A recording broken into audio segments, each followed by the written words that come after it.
Hey, what's up, everybody? I figured I'd finally get a chance to do my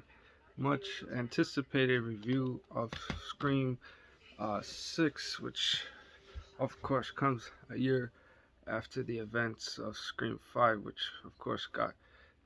greenlit pretty quickly because of the fifth film's unexpected success.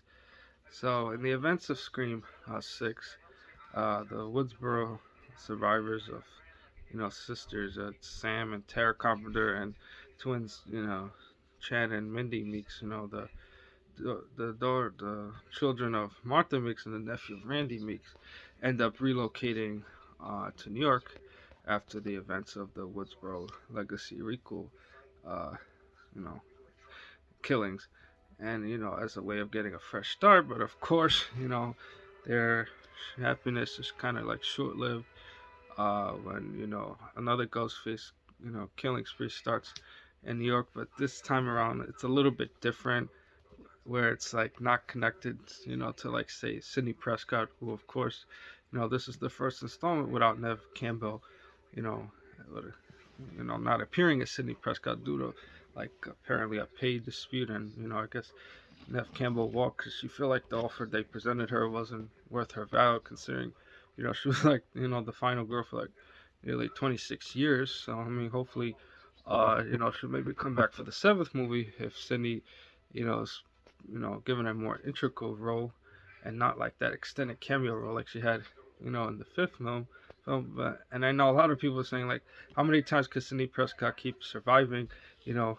Ghostface, unscathed? And it's kind of good that she got her, happy ending, and she's still referenced, and her absence is addressed, in the movie in the most believable way possible, considering the circumstances. And of course, other legacy characters come back, like Gail Weathers. So this would make Courtney Cox the only legacy character so far to appear in all six, movies. Even though I kind of feel like her role was more or less, the same amount of length that she had, in the fifth one, but a little bit more integral to the story. But I kind of wish, Gail would have had more screen time, to kind of make up for Cindy's absence in the movie. But of course, what makes it good that Kirby Reed finally makes her return after her fate in Scream 4 was left kind of ambiguous, and people wonder for like over a decade if her character survived. But of course, that was confirmed in the Easter egg of sorts in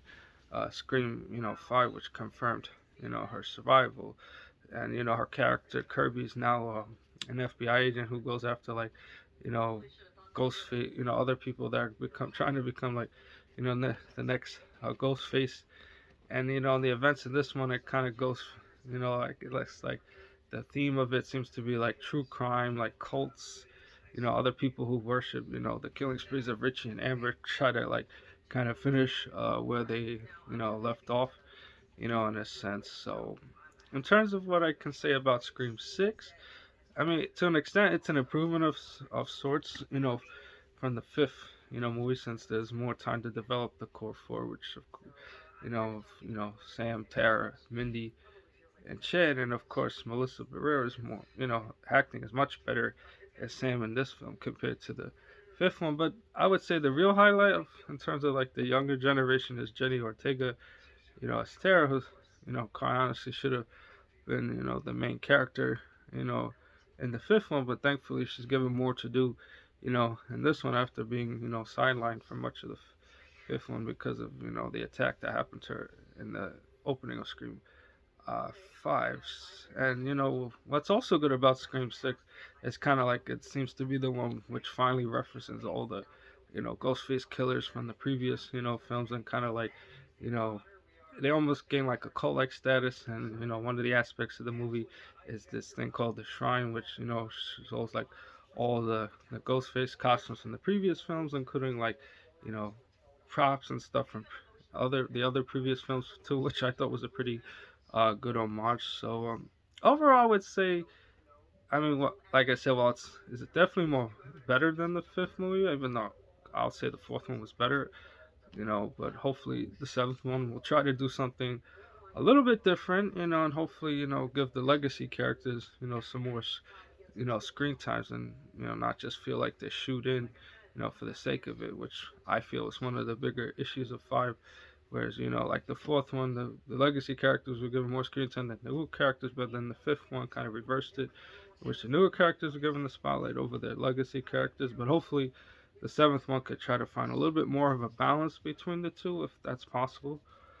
So, I would say for those that have seen the previous 5 Scream movies, just see it, just to see what the curiosity is about. So, that's that. So, as of course, feel free to like and subscribe to the channel, and I look forward to sharing more reviews. And the one I definitely look forward to sharing my thoughts on is the Shazam Fury of the Gods. Until then, signing off.